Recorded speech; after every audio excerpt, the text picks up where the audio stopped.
రెండు ప్రధానమైన అంశాలు టచ్ చేస్తాం.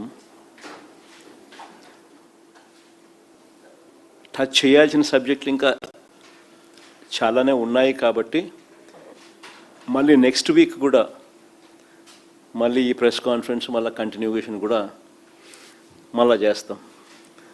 ఎందుకంటే ఇదే ప్రెస్ మీట్లోనే అన్ని సబ్జెక్టులు తీసుకొచ్చేసినామనంటే కొంచెం ఓవర్ డోస్ అయిపోతుంది. సో ఈరోజు ప్రధానంగా టచ్ చేయబోయేది డిఎస్సిలో 2 డిఎస్సీలకు సంబంధించి. అంటే ఒకటి చంద్రబాబు నాయుడు గారి కొడుకు లోకేష్ ఎడ్యుకేషన్ మంత్రిగా ఉంటూ తాను రాజీనామా చేయాల్సిన అవసరాన్ని గట్టిగా ఎందుకు అని చెప్పి మరొక్కసారి చెబుతూ, రెండవది వీళ్ళు అప్పటి ఏపీపీఎస్సి మా ప్రభుత్వంలో అప్పటి ఏపీపీఎస్సికి సంబంధించి వీళ్ళు చేసిన తప్పుడు ప్రచారము, తప్పుడు ఆరోపణల మీద సాక్ష్యాలు ఆధారాలతో సహా ఏది వాస్తవము అన్నది ప్రజల ముందు ఉంచే కార్యక్రమం.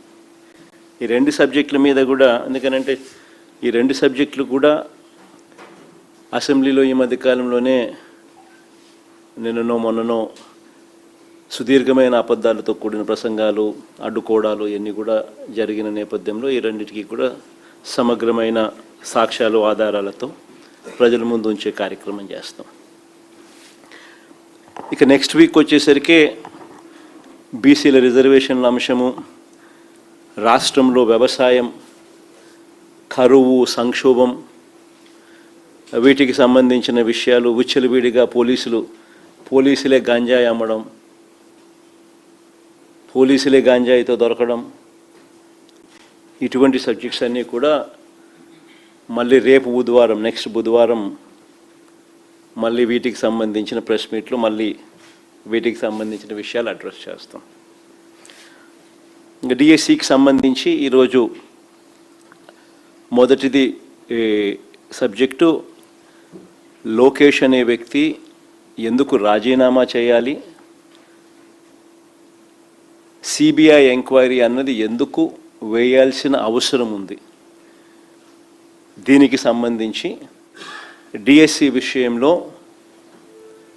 ఇప్పటి డిఎస్సి విషయంలో, ఈ గవర్నమెంట్ కండక్ట్ చేసిన డిఎస్సి విషయంలో 2025 నోటిఫికేషన్తో ఇచ్చిన ఈ డిఎస్సి విషయంలో జరిగిన లీకేజ్, అక్రమాలపై మేము ఇప్పటి వరకు ఏ అంశాలైతే ప్రజల ముందు ఉంచామో అవన్నీ కూడా వాస్తవమేనని క్రమంగా ప్రభుత్వమే అంగీకరించే కార్యక్రమం కూడా చేసింది. అసెంబ్లీలో లోకేష్ మాట్లాడిన ప్రసంగం చూసినా కానీ, ఇదే అసెంబ్లీలో చంద్రబాబు నాయుడు గారు మాట్లాడిన ప్రసంగం విన్నా కానీ, ప్రత్యక్షంగానూ పరోక్షంగానూ వాళ్ళు ఈ ఆరోపణలన్నీ కూడా ఒప్పుకున్న పరిస్థితులే కనిపిస్తాయి.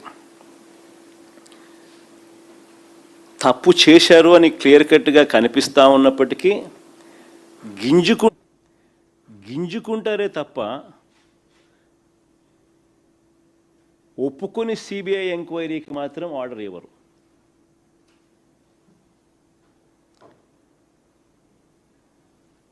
ఎలా తయారైపోయిందని అంటే, అసెంబ్లీ ప్రతిపక్ష పార్టీ అయిన ఉన్న ఏకైక ప్రతిపక్ష పార్టీ మేము. మాకు ప్రతిపక్ష పార్టీ కింద మమ్మల్ని యాక్సెప్ట్ చేస్తే మాకు ప్రతిపక్ష హోదా ఇవ్వాల్సి వస్తుంది. సో ఆ ప్రతిపక్ష నాయకుడు, ఆ ప్రతిపక్ష పార్టీకి ఎంతమంది అన్నా ఎమ్మెల్యేలు ఉండని, ఆ ప్రతిపక్షానికి ఒక ప్రతిపక్షం అన్నది యాక్సెప్ట్ చేస్తే ఆ ప్రతిపక్షానికి ఒక నాయకుడు వస్తాడు. ఆ నాయకుడికి యాక్సెప్ట్ చేస్తే, ప్రతిపక్షం అన్న పార్టీ కింద యాక్సెప్ట్ చేస్తే ఆ ప్రతిపక్ష పార్టీ నాయకుడిని కూడా యాక్సెప్ట్ చేయాలి. నాయకుడిగా ప్రతిపక్ష పార్టీ నాయకుడిగా యాక్సెప్ట్ చేస్తే సభా సమయంలో సభా అధ్యక్షుడిని చంద్రబాబు నాయుడు గారికి ఏ రకమైన టైం ఇస్తారో అదే టైము ప్రతిపక్ష నాయకుడు కూడా ఇవ్వాల్సి వస్తుంది. కాబట్టి అది ఇవ్వకూడదు అని చెప్పి వీళ్ళు సభ నడుపుతా ఉన్నారు, ప్రతిపక్షాన్నే అక్నాలెడ్జ్ చేయకుండా.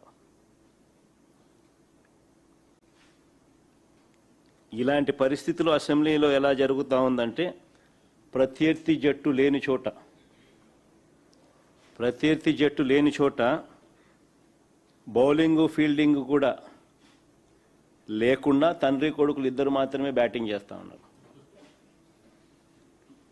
బ్యాటింగ్ చేసి వీళ్ళందరికీలే బ్రహ్మాండంగా బ్యాటింగ్ చేసినామని వీళ్ళందరికీలే కితాబిచ్చుకుంటా ఉన్నారు. నిజంగా ఆశ్చర్యం కలిగించే విషయం ఏంటంటే, అసెంబ్లీలో ఈ మాదిరిగా బ్యాటింగ్ చేస్తారు, కానీ పక్కన మండలిలో 4 రోజుల నుంచి స్తంభింపజేస్తూ ఉన్నారు. ఇదే డిఎస్సి అనే సబ్జెక్టు మీద చర్చ జరగాలి అని. లోకేష్ రాజీనామా చేయాల్సిన అవసరం ఏముంది అని చెప్పడానికి సాక్ష్యాలు ఆధారాలతో వాళ్ళు రెడీగా ఉంటూ, సిబిఐ ఎంక్వైరీ వేయాల్సిన అవసరం ఎందుకుంది అని చెప్పడానికి వాళ్ళు సిద్ధంగా ఉంటూ, సాక్ష్యాలు ఆధారాలతో రెడీగా, పక్కన కౌన్సిల్లో మాత్రం డిస్కషన్ చేయరు, డిస్కషన్లోకి రానిరు.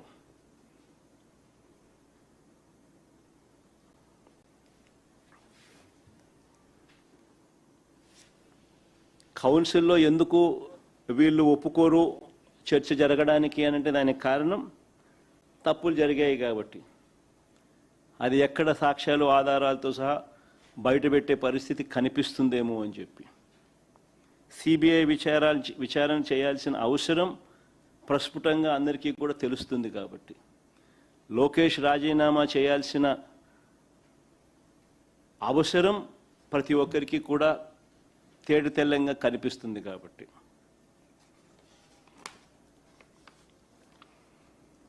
ఇక ఎలాగో వీళ్ళెట్టా చర్చ చేయరు, కౌన్సిల్లో అవకాశం కూడా రానికుండా చేస్తా ఉన్న నేపథ్యంలో ఒకసారి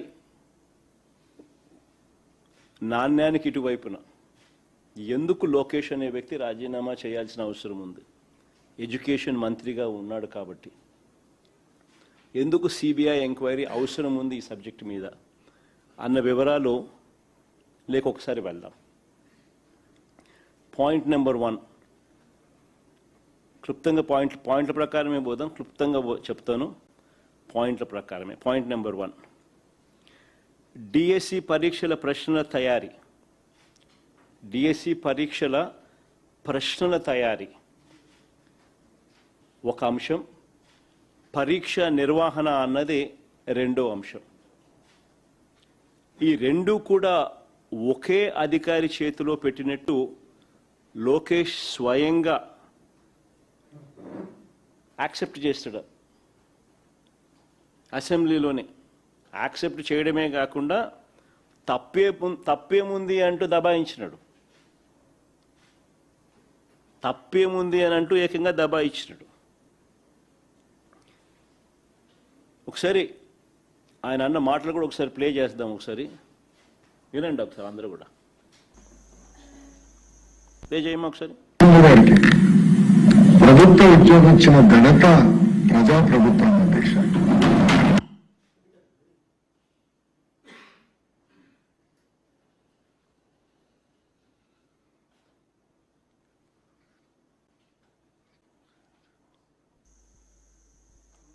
ఏమా ప్రాబ్లం ఉందా?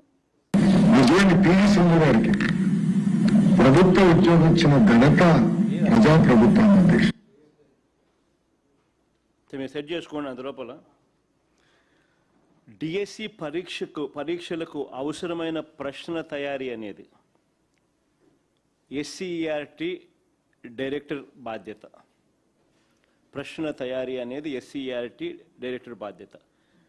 డిఎస్సి పరీక్షను నిర్వహించే బాధ్యత డిఎస్సి కన్వీనర్ది. ఈ రెండు ఒకే వ్యక్తికి ద్వారా జరిపిస్తే పారదర్శకతకు పాతర వేసినట్టు అవుతుంది, లీకేజీకి స్వయంగా ద్వారాలు తెరిచినట్టు